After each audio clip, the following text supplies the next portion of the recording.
Yes guys, what's going on? Welcome to the Weekly United. We are back here on AdamMcKola TV, and the show that wraps up the week in the world of Manchester United, the biggest football club in the entire world. It is here every single week, rounding up the last 7 days, and we've got so much to get stuck into today. Angel Gomes' future, Odion Ighalo's future, Jude Bellingham, Marc Jurado, the lads, some of them are back in training together, although not with the club, just in the park. Odion Ighalo has been doing it by himself, and obviously we're still trying to find out if he's ever going to pull on a United shirt again, and more on Project Restart and a potential return to football, and United possibly being the first game back, being the first game televised, which could be an absolute dream for us all, because being in lockdown, we're all losing our minds a little bit. And whilst, yes, football would be strange and there's a lot of question marks about whether it can go ahead, whether it's safe or not, if it can go ahead and go ahead safely, even behind closed doors, I think we'd all be happy with a little bit of football in our lives. So we'll be looking at that as well. But before we get stuck into all the weekly news, I want to thank Dale, Cameron, Dan, Cannonballer, and the rest of the guys that have joined AdamMcKola TV. We have now hit over 50 members. We targeted 50 by the end of May, and we've hit over 50 now already. So thank you very much to every single person that has already joined. If you want to find out more, click that join button. But if you're not joined and you want to help support the channel, get hitting that subscribe button. We're trying to hit 100k ASAP. So get subscribing to AdamMcKola TV for daily content here on the channel. Daily Manchester United content as well. So make sure you're keeping it locked. First things first though, we're looking at Angel Gomes and his future. Where is Angel Gomes going to be next season? Is he going to be a Manchester United player? Is he going to be a Chelsea player, a Dortmund player, a Barcelona player, a Juventus player? He's been linked with a whole host of different clubs in England and in Europe, and Manchester United have set themselves a deadline of next week, May the 21st, a day before my birthday, to resolve young midfielder Angel Gomes' future at Old Trafford. They've made him a bid, they've made him an offer which is currently on the table. It's reported that Angel Gomes isn't quite sure about whether United are going to be offering him the game time that he wants. He hasn't had enough promises in that perspective, and there's also further reports in the MEN that with United signing Jude Bellingham potentially, Jack Grealish, Jadon Sancho, that Angel Gomes is feeling like, are they actually interested in keeping me? Maybe he's feeling a little bit unloved at this moment in time. United have put the offer on the table there. They want to keep him, but they need to do a little bit more to make Angel Gomes feel like United's the place for him to stay. If Chelsea were to sign him, that would be a big blow to United, in my opinion. If he went off and he went and played for someone abroad, look, it's not ideal, but you can kind of take it a little bit. But if he went to Chelsea, now, for first team football, I don't see how he's going to get that at Chelsea either. So it is a strange one, and I think if he went to Chelsea, it'd probably be more financially than anything. But United need to kind of sort this out ASAP. It'd be a bad sign for United to be letting Angel Gomes go. I don't think it would you know, echo well through those halls at the academy, and that one of our brighter sparks are leaving. Yes, of course, players have had opportunities, but he feels that United isn't the place for him, and we shouldn't be allowing one of our best young midfielders to be feeling that way. But also, on the flip side, Ole Gunnar Solskjaer's transfers and his transfers so far and his dealings with players have been pretty spot on. So he's kind of earned a little bit of credit in the bank for his good transfers so far, his changing of the way we're doing things, that maybe you'd say, if you did let him go, that maybe there's a reason for it. But it'd still be very, very disappointing. As mentioned briefly there, United linked with Jude Bellingham consistently. He was seen at Carrington, and now we hear United are prepared to offer Jude Bellingham a first team role, with Marc Jurado and Joel Hugill also set to sign. 16-year-old, all three of them. I'm not sure if any of them have just turned 17. Apologies if they have, but they're all around 16 years old.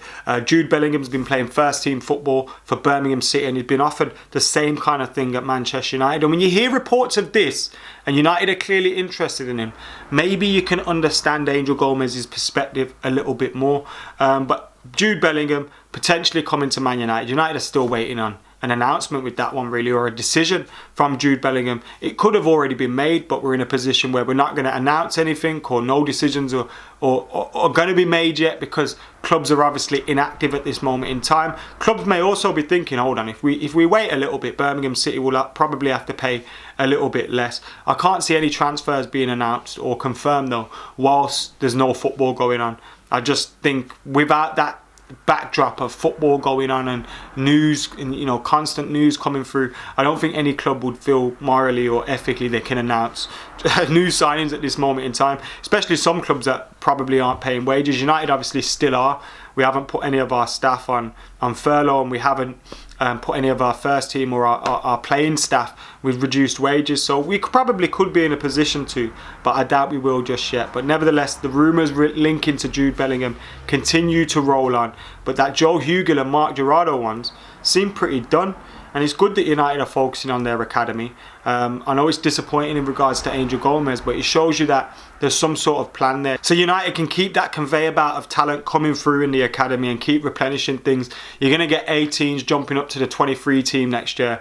And you're going to get, we need to get more players into that 18s team. So bringing great talent in from Europe and other English teams and accompanying our talent with that, hopefully means good things for the academy in the future. Now, Odion Ighalo this week was pictured training in a park on his own, well, with a friend or family member, not sure who it was, but he was pictured training out there with a friend, and he was then approached by a fan for an autograph. Now, firstly, social distancing, guys, what's going on with these autographs and that? And you can see in that picture the guy stood back and all that, but you've obviously come prepared with a pen and a paper and all that stuff, so you knew he was there, didn't you think? Maybe now's not the right time to be approaching someone for an autograph. But nevertheless, Odion Ighalo was training in a park as his future was up in the air. We hear Shanghai Shenhua aren't going to grant United permission to extend that deal to allow him to stay at the club on loan until the end of the season. And therefore, United are kind of being forced into a decision on his long-term future at the club and whether we're going to make him a permanent signing. There's been talk of around a 15 to 20 million pound fee, but we've been linked with a lot of other strikers as well. You hear about us being linked with Dembele and other different strikers. I've got Timo Werner's another one that keep popping up. Odion Ighalo is at United at this moment in time, but it could be gone before the season restarts again, which is obviously a worry for us because we won't have the same squad going into the remainder of the season that we should have done. But Odion Ighalo probably wants to stay at United. So United may have a decision to make in quick on Odion Ighalo. We may have to say to Shanghai, look, let us extend his deal and we guarantee we'll sign him at the end of this, because the transfer window is probably not going to be open either. So Shanghai's season's starting soon. They're going to need to know what's going on as well. Are they going to have to replace him? All those kind of things, because he's one of their marquee players. So they're probably going to have to replace him with a big name. Are they going to be able to do that? So I can understand Shanghai's stance on Odion Ighalo's situation, but for us, we want him to stay because we want to at least finish the season with him. We don't want that goal against LASK Linz behind closed doors in the Europa League away from home to be the last thing he does for United. We didn't even get a proper chance to say goodbye. It wasn't only Odion Ighalo training though this week. Lingard, Lindelof, Martial, Pogba, Andreas all linked up in the park for a little bit of a training session, and of course there were paps on site to get pictures of the lads training out there. Now,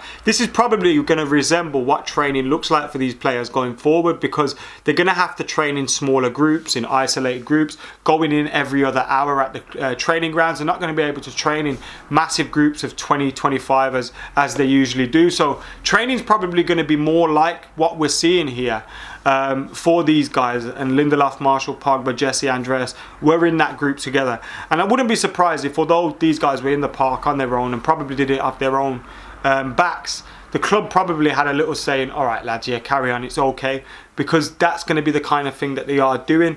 Now, it's good to see these guys keeping fit and keeping their minds on things and their minds on the game. And it's good to see Paul Pogba back as well. We're hearing Marcus Rashford's popping in and out of Carrington to get his injury checked up on and to make sure he's okay for when we do return. So if we come back and we haven't got Odion Ighalo, but we have got Rashford and Pogba, I suppose we're in a better position than we were before. Now, we're hearing about these games being behind closed doors and neutral stadiums and all these kind of things, and now we're hearing that the Premier League clubs are confident that they could get this reversed. We're seeing in Germany that the clubs are playing in their own stadiums. Yes, it's behind closed doors, but they've made it possible for them to play in their own stadiums. Premier League clubs want the same thing. Now, you know, home advantage is kind of taken away when you don't have fans in the stadium anyway. But the Premier League clubs that, you know, want to get this football going ahead, but maybe have reservations. One of their reservations was the neutral venues. They don't want to be in neutral venues. They want to be playing at home. So it looks like the Premier League have gone to the government, asked for the go-ahead, and now they're confident that the response that comes back from the government in regards to starting games at their home venues will come back positive. So we could be much, much closer to Project Restart actually kicking up and United being back in action very, very soon. And further to that as well, there was also talk that the TV companies have been told to prepare for the Premier League to resume with a live game on Friday, June the 12th or June the 19th. So either of those Fridays, there'll be a live game. 4 live games on the Saturday and Sunday. And United's against Spurs could be the first fixture back. So the fixture that we're about to play after that LASK Linz game, which was the one called off when we were lining up against Spurs away from home, could be the first game back, the first game televised. And can you imagine that, June the 12th or June the 19th, sitting down, being able to watch United again? It'd be lovely, wouldn't it? Especially after all this. We just want a little bit of football back. We want to see the boys back together. Rashford, Pogba, Marshall, Bruno, all the lads, Mason Greenwood, getting involved, and hopefully United sealing a top 4 spot and getting Champions League football for next season. And even if it is going to be a weird campaign, at least then we've got some progress in the bag. But anyway, guys, that has been the Weekly United for today. Thank you very much for tuning in. A potential return to football, Project Restart, the lads training out in the parks, Jude Bellingham, Marc Jurado, Hugill, and of course Angel Gomes. Let us know what you thought about all of that in the comments below. Make sure you're keeping it locked to AdamMcKola TV, liking, commenting, sharing, subscribing, and joining if of course you can. And as well, this Saturday, not only have we got Football Manager content coming for you, but we've also got the Jadon Sancho watch along. Yes, we'll be live watching Jadon Sancho in action for Borussia Dortmund as football returns. Kind of, it's German football in it, but we'll get behind it for now. Anyway, thank you for watching. I've been AdamMcKola. I'm out of here.